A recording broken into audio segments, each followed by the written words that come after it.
बड़ी खबर इस वक्त की आपको बता दें, क्योंकि अब फिलिस्तीन की तरफ से यह आरोप लग रहा है कि गाजा के साथ साथ वेस्ट बैंक पे भी इजराइल ने हमला कर दिया है। फिलिस्तीन का इजरायली सेना पर बड़ा आरोप। उनका कहना है कि सिर्फ गाजा पट्टी ही नहीं बल्कि वेस्ट बैंक पर भी, गाजा के साथ साथ वेस्ट बैंक पर भी इजराइल का हमला हो गया है। ये बड़ी खबर इस वक्त की हम आपको दिखा रहे हैं, क्योंकि देखिए एक तरफ नेबलस शहर के कई इलाकों में इजराइल के हमले का आरोप है। यरूशलेम में 49 किलोमीटर दूर है ये नेबलस शहर, और यरूशलेम से 49 किलोमीटर दूर इसी नेबलस में कहा जा रहा है कि इजरायली सेना ने गाजा के अलावा जो वेस्ट बैंक है उस पर भी हमला कर दिया। तो आपने देखा गाजा पट्टी हो, उससे सटे सेड्रोट शहर की ग्राउंड रिपोर्ट हमने आपको दिखाई। इस वक्त इजराइल का सबसे बड़ा टारगेट गाजा पट्टी में आतंकी संगठन हमास के ठिकाने और टेरर ग्रुप की लीडरशिप है। हमास की कुंडली के साथ आपको उसकी कुंडली की पूरी डिटेल जरा हम एक एक करके बताते हैं। सबसे पहले आपको दिखाते हैं आतंकी संगठन हमास का गठन शेख अहमद यासीन ने किया था। इस वक्त यासीन जिंदा नहीं है, लेकिन उसके संगठन के कमांडर इजराइल के खिलाफ आतंकी हमलों को अंजाम दे रहे हैं। आतंकी संगठन हमास में अलग अलग विंग्स हैं। सभी विंग्स का मुखिया है इस्माइल हनिये।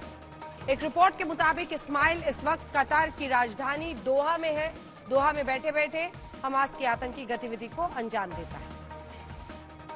संगठन में दूसरे नंबर पर है साले अल अरौली। नंबर 2 है, इस वक्त गाजा या फिर मिस्र में है।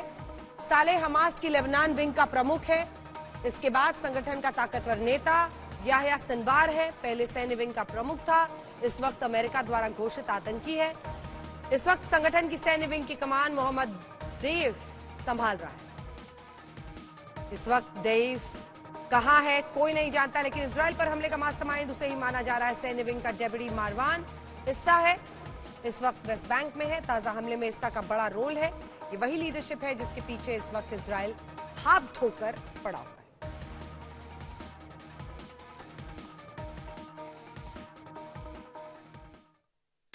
तो आपने आतंकी संगठन हमास का पूरा कुनबा देखा। आतंक के इसी कुनबे को मिटाने के लिए इजराइल के प्रधानमंत्री इजराइल के प्रधानमंत्री हैं बेंजामिन नेतन्याहू, उन्होंने कसम खा ली है।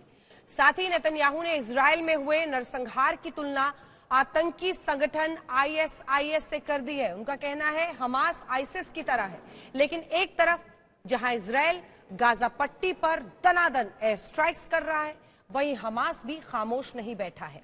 वो भी रुक रुक कर दक्षिण इजराइल के कई इलाकों में, खासतौर पर एशलॉक जो शहर है उसमें फायरिंग कर रहा है। आज तक के रिपोर्टर आशुतोष मिश्रा हमास के इस हमले के खुद गवाह बने।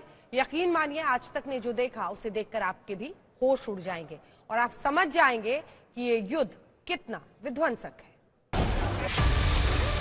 इजराइल और हमास के बीच छिड़ी जंग का 5वां दिन है, यानी युद्ध को छिड़े हुए 100 घंटे से ज्यादा बीत चुके हैं।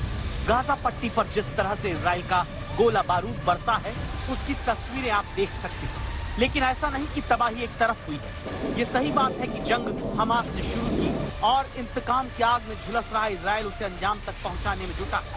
सच ये भी कि हमास के हमलों ने इजराइल को कभी न भरने वाले जख्म दिए।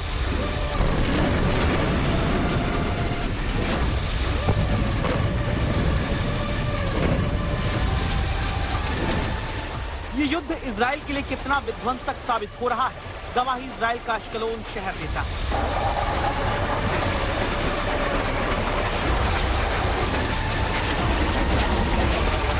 फिर जैसे ही सायरन बजा है अलार्म से, हम भाग करके बंकर में आए हैं। दरअसल हर घर में इस तरह 30 mm की दीवारों का एक बंकर बना हुआ है। ये परिवार हमारे साथ था बाहर, इन्हीं के घर में मैं बालकनी देखिए पूरा घर दहल रहा है धमाकों से। सायरन बजा और महज 20 सेकंड के भीतर से जो रॉकेट है वो दागे गए हैं और इस समय आयरन डोम आवाज दे रहा, पूरा घर हिल रहा। हम इस समय एक बंकर में, घर के अंदर सेफ हाउस बनाना जरूरी होता है। परिवार की तरफ से ये महिला दरवाजे के पास थी और बाकी के सदस्य उनको खींच करके बाहर ले आए। ये बहुत तेजी से आवाज आ रही है। अचानक एस्केलॉन में एक बार फिर अटैक हुआ। ये दूसरा सायरन था और उसके तुरंत बाद भारी भरकम रॉकेट दागे गए हैं। इजराइल के एस्केलॉन में फिर दागे हमास ने रॉकेट। हमास ने पहले चेतावनी दी, फिर रॉकेट से हमला किया। आसमान से बरसते हमास के बारूदी रॉकेट। इजराइल के अश्कलोन में घरों को फाड़ते हुए सब कुछ तहस नहस कर रहे हैं। आज तक संवाददाता आशुतोष मिश्रा ने खुद हमास के रॉकेट को देखा। स्थिति ऐसा भी नहीं है कि इजराइल को नुकसान नहीं हुआ है, और वो नुकसान किस कदर का है और हमास का हमला कैसा है, ये तस्वीरें देखकर रोंगटे खड़े हो जाएंगे। इससे पहले मैं आपको वो रॉकेट दिखाऊं जो मेरे सामने इस समय रखा है अपने तमाम दर्शकों को। मैं आपको सबसे पहले उस घर में ले चलता हूं जहां पर रॉकेट गिरा था। सुबह 6 बजे पूरा परिवार, और एक पुलिसकर्मी का घर है, पूरा परिवार यहाँ सो रहा था और अचानक सुबह 6 बजे रॉकेट गिरता है। सब आवाज से दहले, डरे और बस यहाँ से भागकर जान बचाई। दरअसल जो दंपत्ति था, ये पुलिस वाले का घर है, वो यहाँ थे और रॉकेट जो है वो इस कमरे की बाहरी दीवार लगभग 1 फीट से ज्यादा ऊंची, मोटी, और इजराइल में घर बनाने की टेक्नोलॉजी ऐसी है, दरअसल सरकार का आदेश है कि उन घरों में जिस खास तकनीक से ही बनेंगे जिसमें सीमेंट और कंक्रीट के साथ साथ लोहे का काम बहुत मजबूत होता है दीवारों में भी, कि वो इसीलिए बनाए जाते हैं कि आप इस हमला झेल सके। हमास ने बर्बरता ऐसी दिखाई। देखिए पुलिस वाले का घर, ये बच्चे का कमरा है, बच्चे यहाँ पर सो रहे थे और उनको लेकर के ये जो महिला है ये अपने बच्चों को लेकर के भागी। ये वो दंपत्ति है, पुलिसकर्मी है, वो बस अब अपने घर का जरूरी सामान यहाँ से निकाल के बस जाने की कोशिश में है, कुछ बचा सके। इस घर के हिस्से में नुकसान हुआ और रॉकेट गिरा, वो गिरा इस कमरे में। ये देखिए, ये जो आप छेद देख पा रहे हैं, ये जो बड़ा हिस्सा है, दरअसल रॉकेट यहाँ गिरा है।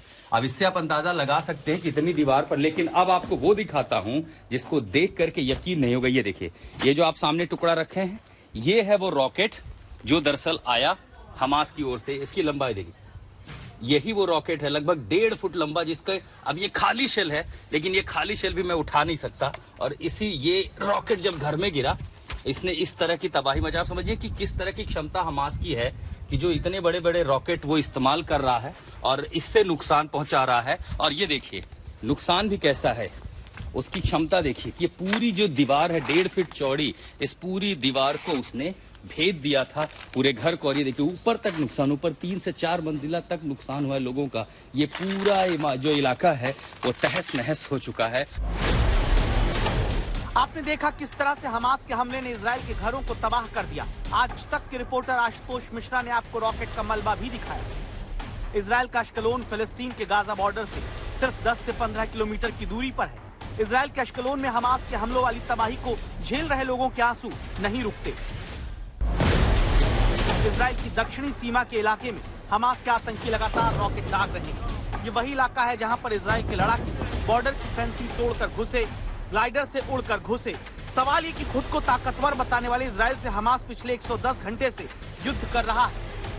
ये आपने बिल्कुल सही सवाल किया कि आखिर उसकी क्षमता इतनी बढ़ी कैसे। कहीं ना कहीं कोई ना कोई बाहरी सपोर्ट जरूर है, और उसके बिना हमास इस तरह का हमला नहीं कर सकता। और मैं अब आपको ले चल रहा हूँ उन इलाकों में जहाँ पर उसने फायर किया हुआ है। बस कुछ सेकंड की और बात है।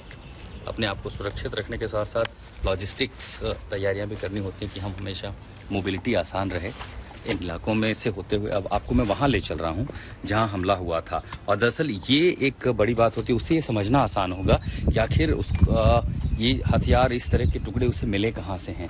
यहाँ कई सारे मेटल शीट मैंने देखे और ये भारी भरकम टुकड़े हैं। मैं आपको अगर शायद इस कैमरे के जरिए आप देख पाइए, देखना ये जो निशान पूरा है और ये उसके टुकड़े हैं। ये जिस तरह का मटेरियल, वो कह रहा है कि ये फास्फोरस की वजह से हो रहा है, कि वहाँ पर केमिकल आ रहे हैं, तो फास्फोरस की वजह से दम घुटने की स्थिति हो रही है। तो लोग कहाँ जाएं, लोग परेशान है फिलिस्तीन में। लेकिन यहाँ पर ये मिलिट्री ग्रेड रॉकेट के टुकड़े आखिर हमास के पास मिले कहाँ से? क्योंकि अगर ये मिलिट्री ग्रेड नहीं है तो इतनी लंबी सीमा तो नहीं तय कर सकते। खासकर क्लोज कॉम्बिंग जब होता है, मिलिट्री का अटैक करना होता है उनको रिहायशी इलाकों का, तब ज़्यादा से ज़्यादा इस तरह के रॉकेट का इस्तेमाल किया जा सकता है। इस युद्ध में इजराइल और हमास के मिलाकर करीब 3000 लोगों की मौत हो चुकी है और जिस तरह ये जंग जारी है, अभी ये रुकने वाली नहीं। आशुतोष मिश्रा, अश्कलोन, इजराइल आज तक।